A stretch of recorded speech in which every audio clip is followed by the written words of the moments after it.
what it's like to no longer care about whatever OCD throws about the past. Now, let me explain this to you in detail.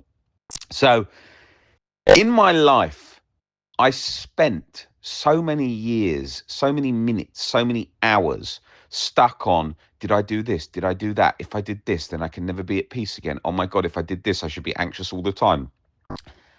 After a long period, as I was getting to a period of recovered, I no longer cared.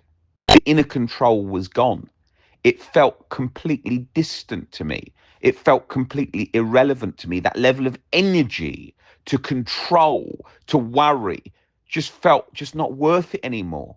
I no longer cared. It felt so irrelevant. Let me put it this way, right? If someone said to me, you've got to go back to doing all the compulsions around contamination and cleaning again, or go to jail for a couple of years, in my state of mind today, I'd rather go to jail than be in all those compulsions, because they were like a 24/7 solitary confinement mental jail. And only looking back at it like that can I really see that so clearly. I just got to a point where I wasn't going to give in to compulsions. Like I can remember just vividly sitting there going, it's sort of, and I'm not telling you to do this because you accept and make peace your way out. I'm talking about what happened with my own journey. But I sat there and one day I was like, do you know what? Fuck this. I'm done. I'm done with compulsions. I'm not doing this anymore. I'm not doing this anymore ever. Whatever it throws, whatever the situation, anything but that, anything. And then that's where a lot of the change started happening there, because I wasn't willing to go down that life anymore of compulsions. And the same with the fear. I just got to a point where my life had been taken over so much that you go through a series of phases through life in general, and difficult challenges in life in general, as well as OCD throughout life that we will all have. I just thought, I'm just done trying to control everything to that degree. So be it. Life might not work out how I want it to. I might die young from a disease. I might die from an accident. Who knows? I don't have that. I need this to be like this. I need this to be like that. When I listen to people's conversations when I'm sitting there having dinner at night in a restaurant alone, because I often eat out on my own because I get a mental peace there and can think and compose things and ideas. When I sit there and I listen to conversations of people talking, and they're like, okay, so we want to do this to the house, and we want to do that, and we want to invite that person, we want to do this, and then I think I'm going to eat that. Can you ask the waiter to come here? Excuse me, can I have this? Can I have that? I think, for fuck's sake, all this control and drama and all of this shit. And I think, I'm free. I'm free out of that matrix of control, that inner lockup of control that so many people are in, so many people's lives, all society. Okay, so I'm going to get my kids into the best school, I'm going to do this, and I'm going to do that, and then I'm going to, and you know, it's just, okay, what would you feel like if you don't care what other people think? That's what I feel like. People don't realize that it's like, it's not about what you have or what you do. It's about how you see yourself and the world. I can stand at a quiet bar with a beer and just look out the window and think, life is fucking good. Freedom. Freedom in the mind, not freedom. I'm not talking about freedom of being single. I'm talking about freedom in the mind, freedom in the way I see life. It's like a lot of Stoic books often talk about Stoicism being an acceptance and preparation of death. I feel like that. Like, yeah, okay. I hope I live longer. I love life. People say about me all the time, you know, Rob is seriously plugged into life. He loves life. I do. If death's coming and death's can take me away, so be it. I'll be the same as the other millions that are in the gravestone, the other people that have walked this earth. So be it. I am not scared. I'm not trying to be like, let me highlight this point before I make this one. I am not scared of, no, the goal is not to not be scared of anything. But recovery has made me give up fear and not be scared, and give up internal clinging and anxiety around so many things. There's no human that I am scared. You often hear sort of like a boxer or saying in the ring, I'm not scared of any man. Well, it's not exactly a huge accomplishment, that statement, when you think about it. Being scared of another man, Well, what's going to happen? He's another human. He might hit you. He might break your nose, stuff like that. Yeah, it'll be painful temporarily. It's not, that's about it, really. And once you get your head around that and accept that, there's no fear for any other people. I'm not scared of anybody, right? And in terms of health, the worst outcome that can come is death, which is going to happen anyway. So I'm accepting of whatever outcome that throws. But Rob, what about if you lost everything? Well, if you lose everything, chances are you're going to have your mum and dad that are going to give you a bed, and you're going to be able to still go for nice long walks and eat good food and stuff like that. That maybe your mum helps you out with because you're going through, you're down in the dumps. Life ain't too bad. Life ain't too bad, right? People's views of it all because of society constructs. I've had times in my life where I haven't had money to live well or to pay the bills. I've been in those positions. Most of us have at different points in our life and different things. Struggled. People in these groups aren't just groups of people that life's gone easy. There's been lots of hardship. I mean, at one point I had an injury. I was at the peak of my fitness life and career because I owned a gym at the time, and I had such a bad disc injury in my back. To get out of bed, I had to lift my hair just to lift my head off the pillow, and I was having 3 times physio and chiropractic for a year. I used to Google neck surgery constantly because it was in agony. I didn't go to the cinema. I didn't go to anything where you got to sit down for more than like 20 minutes. I didn't have the option to lie down for years. Think about that. For years. People used to invite me to cinema. No way. The pain was too much because I had to sit upright, and then the pain went through through. It was in my disc injury is in the neck, right? I felt I'd been working out 7 times a week since I was 14. It was my whole life. It was my identity. It was like a religion to me. It was everything, right? And then I had that injury.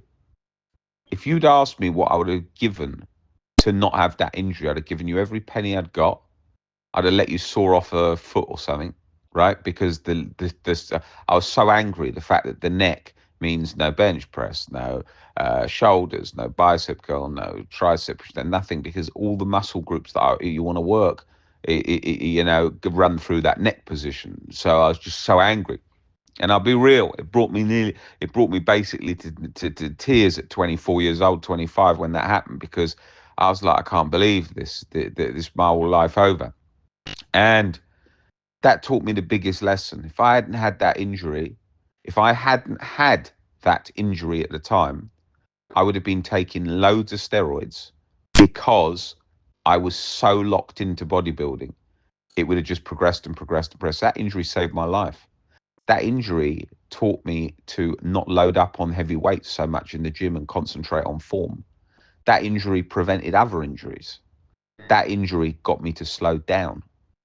That injury taught me to self-reflect and to think, and everything changed. So someone said to you, do you want to go kiteboarding? I couldn't because of the pull of the wind on my neck. So then I have to think, well, I can read a book instead.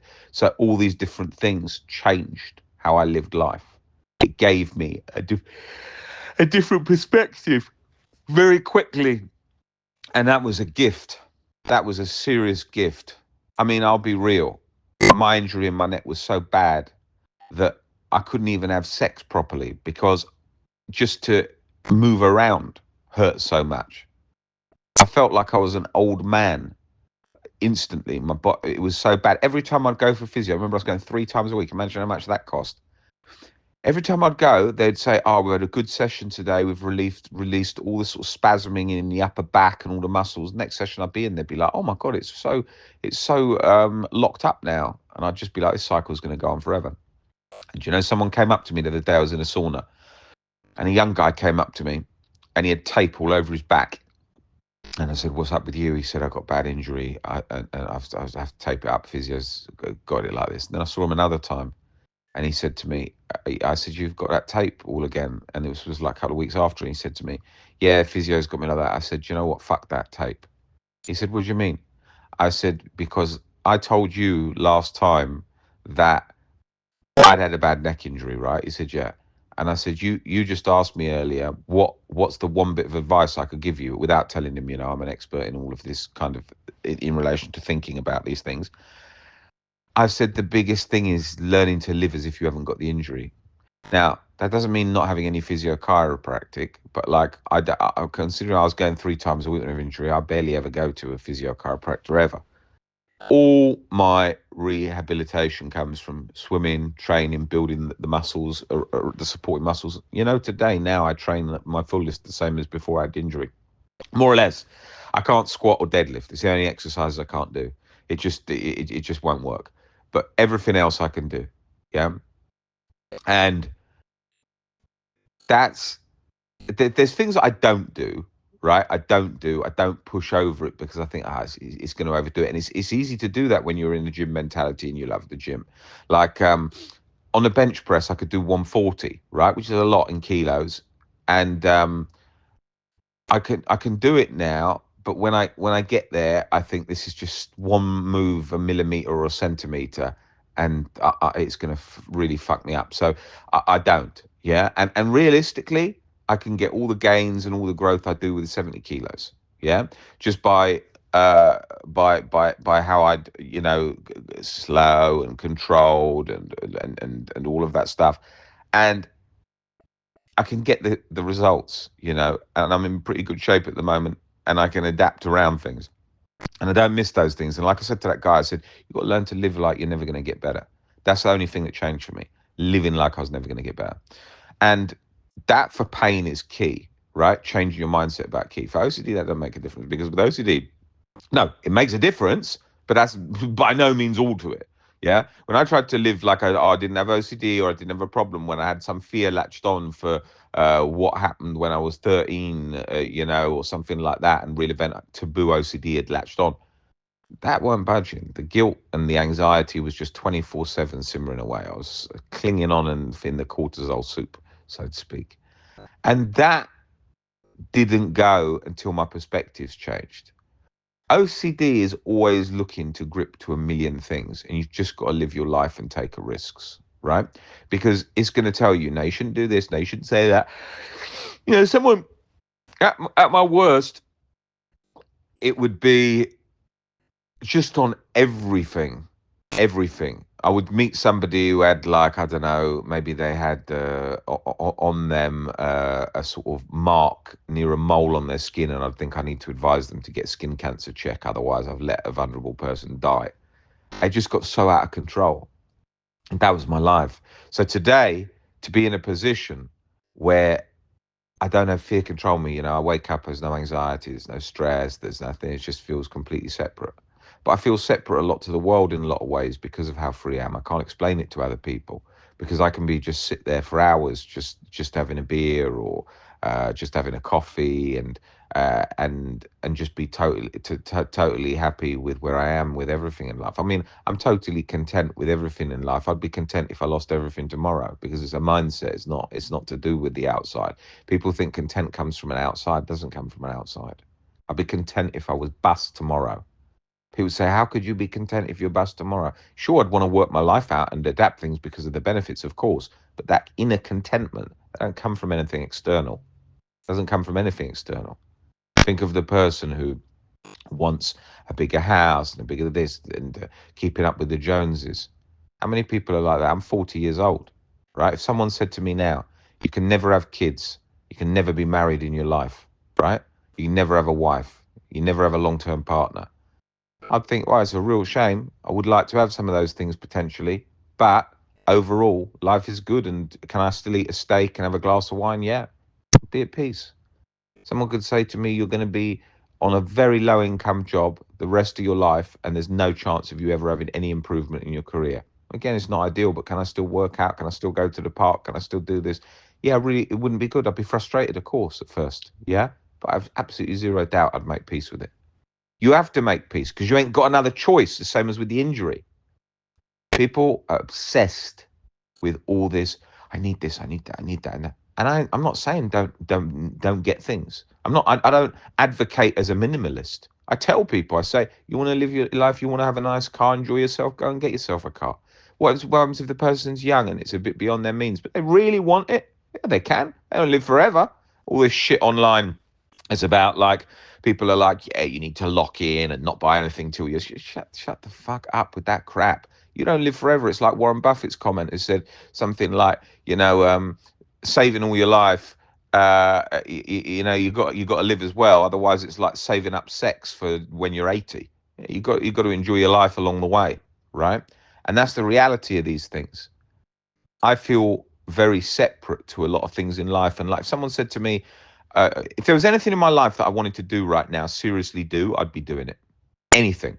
If I really wanted to go to Japan on holiday, I'd be gone in the next 2-3 months. Like if I really, that was so important to me, I wanted to do it, I'd be gone. I'd just do it. And because life's short and you've got to just enjoy life without living for other people's expectations on anything. And that's how I live. That's how I live my life. It's about fiercely free.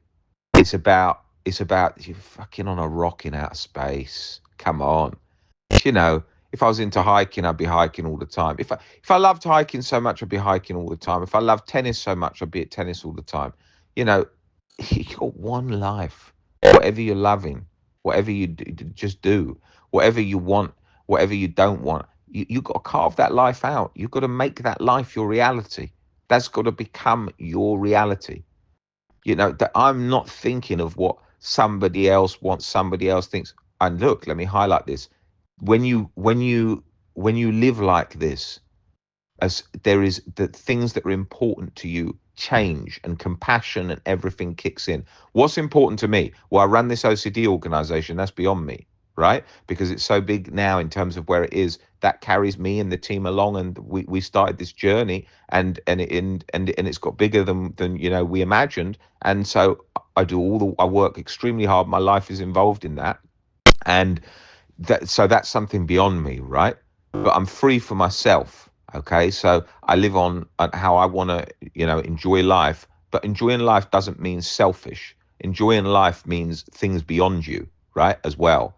So if I think of what are my goals in life and things around me? Well, my parents are in their 80s. I've got to support them. I've got to look after them. I do a lot to do that, right? Then you've got friends and stuff like that, social interaction. I do that, enjoy that as well, but I don't do it all the time because I also enjoy the being alone time. I just spent 2 weeks with my parents, about 10 days with friends, and pretty much every day going out and seeing them and all these different things. So you've got to think to yourself what things matter. It mattered to me, my mission of changing OCD, right? That ain't a mission for everyone. That's not a mission. People say to me all the time, people come in and they've just done like a month of sessions with them. They're like, Rob, I want to be a coach. It's like, you can't even handle your own life right now. People come to me a year later, they're like, yeah, Rob, I want to be. You're struggling in your job. How would you do this? OCD is like a nightmare to work with. Let's be real. People think it's like people want things they don't want. Everyone wants to be an entrepreneur these days. Entrepreneur is cool. Entrepreneur means you ain't getting a paycheck monthly. Entrepreneur means you can lose all your money. Entrepreneur ain't Instagram post entrepreneur. Entrepreneur means you're building something where the odds are stacked 90% against you that you fail. Forget all this boss chick shit and entrepreneur, rich guy, this, that, and the other, whatever shit you read on Instagram. The reality is you're having to grind, you get paid last. You're having to grind, and whatever happens, happens. And it's a bit like a battle, right? That's the reality. And what do you think OCD recovery is like? Or OCD and working people? You're dealing with the hardest demographic for OCD and anxiety. You're dealing with people that are angry that they're not happy with their life. You're dealing with people, let's be honest, because we know, can be very whiny and very tiring. There's a reason why Albert Ellis and loads of people were like, you don't want to work with a lot of people with OCD. That's what they said, right? Because they found it so tiring. There's so many specialists who don't want to do that. We probably work with, not we probably, we do work with more people on a weekly basis with a team like we've got than anywhere in the world, and the most severe cases in the world, right? And to do that, you have got to deliver your A game. You have got to be in that pilot seat delivering your A game, because OCD don't muck around, and it is relentless. When you're dealing with ROCD, back-to-back in calls of why they're stuck and feeling it so difficult over and over and over and over. We don't have easy, like super easy calls like, oh, the next person's going to be just light, mild anxiety. People ain't coming to us for that. They're coming to us for chronic, severe OCD. So you got to be bringing your A game. So all these rosy pictures that people think of, all different stories and different lives. In life, life is going to require difficulty, sacrifice, struggle, all different things. The priorities for me in life are all those different things. But in terms of me, I am fiercely free in terms of my life, in terms of how I live it. But that does not mean that you just go around thinking about yourself like so much junk on Instagram, especially beauty stuff, which is like make yourself beautiful, make other people do things for you, get yourself fit, get in the gym. All these young guys get fit, get in the gym. Then no one gives a shit about a six pack past the age of about 28, right? It's like because they really. How many 90-year-olds do you see that are really obsessed about getting a six pack? It mainly occurs because when you're young, you don't realize the importance of those things because time hasn't shown you why it's not as important as you think. When you speak to 60-year-old women that come in on calls, that are divorced, that have lost their partners, have a look at how many of them want to often get back with another partner. I speak to them day in, day out. Not so much now because I don't do the coaching calls myself. The rest of the team do because, we're so overrun with the number of people that we have to work with. But when I was doing a lot of calls, that people came in and I speak to sort of a 60-year-old woman that's been divorced. She really, like, I often hear this. This isn't all of them, right? This isn't all of them, and it's not just women; it's men as well. But the reason I'm using women as an example is because often people don't realize this. They often say this: "I don't want another man. I'm happy. I'm happy just as I am. I don't want anything else. I'm the happiest I've been because I'm free from it." And do you know what? That freedom, right? Anyone can have that. That's not about not having anyone. It's about realizing that you don't need like you think you do. And again, I'm not trying to break down society. I'm saying to society, we need people to be having kids. We need people to be having families and great relationships and bonding. That's excellent. But I'm also saying that being single ain't no big deal. And I can tell you something. There's a lot of people in the world that are very, very happy, happier than they were ever in a relationship, right? I had a woman who came to me years ago, not for OCD. It's when I owned a gym. She was about 65 and her husband had been ill. And every single day she'd gone to visit him in hospital for years and run their business. And I said to her, I knew her after her husband had died. And I said to her, how are you these days? I said, you seem very happy. She said, I'm the happiest I've ever been. And she said, I don't mean to be rude, but I used to go to the hospital every day. And I used to hold a relationship together every day that was very hard to do that with. And I'm the freest and happiest. I don't want to get married again. I'm the happiest now. And she genuinely was, right? Because struggle in life, hardship, difficulty, they change everything. I have lived a life of so much struggle through health, so much hard life through health, that the level of freedom and appreciation I have day to day is huge. Because I've been to those depths. That for me, the freedom now, that was it. That was the goal. But when I've got there, you just realize nothing is that big a deal. Nothing is that big a deal. All right, life doesn't work out how you want it. Maybe you never get married. Maybe you never get the job you want. Then you're dead. Enjoy the ride along the way. Have some glasses of wine with your girlfriends. Have some beers with your guy mates, whatever. Reverse the drinks, whatever you fancy to drink. And enjoy it. Enjoy the ride, but also don't force yourself to enjoy it. Accept that you're not always going to enjoy it. People aren't going through life sitting there smiling ear to ear. Life's great. Life's great. Life ain't always great. You're going to have struggles. Do you know what I mean? If I suddenly found out today that some terrible news, I'm not going out today, oh yes, smiling, feeling completely free. It's always going to be like that. You're going to be frustrated. You're not going to be happy all the time, right? Things are going to be like that. But you ride with it. You accept. You feel free from it in practice more and more. And then that comes through more and more. And so for me, little does worry me a lot of the time, but I don't want to sound overconfident because I also accept that, you're not good. Life's not all easy and who knows what's around the corner. But genuinely day to day, I genuinely feel a deep down sort of fuck this. Like, And that fuck this doesn't mean you're not super focused. I'm more focused than 99% of people I meet. That fuck this doesn't mean that I'm not driven. I'm more driven than 99.9% of people I meet. It means that deep down, if things go wrong or things don't turn out, you don't care like you used to think you would. And that's the freedom. That's the deep freedom. And just the not caring what other people think on a deep level and realizing how lost so many people are. Oh, I need these clothes to be like this and I must upgrade this car. And like I said earlier, I said, there's nothing wrong with that. It all feels good in your life and the structure of your life. We all do these things too, and that's good, right? But it's not being held by them. You watch people who are so obsessed with their Instagram profiles and getting this image and these clothes and everyone likes me. Underneath it's total shell, total shell. Speak to those people. They can bring no conversation to the table, nothing much interesting. It's all about what did you buy? Did you buy this? How was your picture? How many likes? It gives a shit. And what even are the likes and comments? Look at the comments. Some random person, 7 hearts. Oh my God, you look amazing in those jeans. Fucking hell. Who is that person? Do you even know them? Do you even know them on that? I'm not talking about somebody who's benefiting from what you're doing. I'm talking about some random person when you're putting on a pair of jeans. Do you really, is that the kind of impact you want in the world? Or is that the kind of thing you care about? Really, does that make a difference?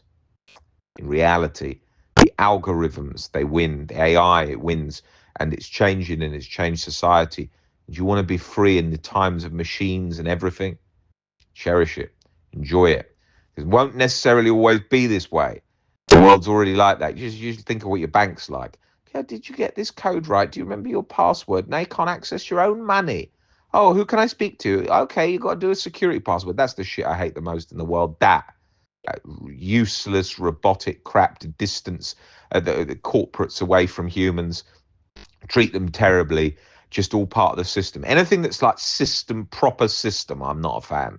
I'm not a fan at all because there's no real. I'm a real, you know? If you talk to me and you speak to me, I'm real. I can't do that stuff. I can't do it. When I'm on the phone to that, I think I'd pay anything now to not be on that call, to speak to that stupid machine that's asking me, and what is your mother's maiden name? That's the modern society. I said to my dad, he said to me the other day, he goes, well, why, when I used to go to the bank, you'd meet the bank manager and go in for a drink. I said, it's a different world. Couldn't do that today. They don't do that. They wouldn't want that. Different world. So, in that changing world, fiercely free, freedom, change your mindset, change your perspectives, and your reality in life then changes with it because of those inner perspective shifts. So, there is some mindset shifts for you today. Do with them what you will.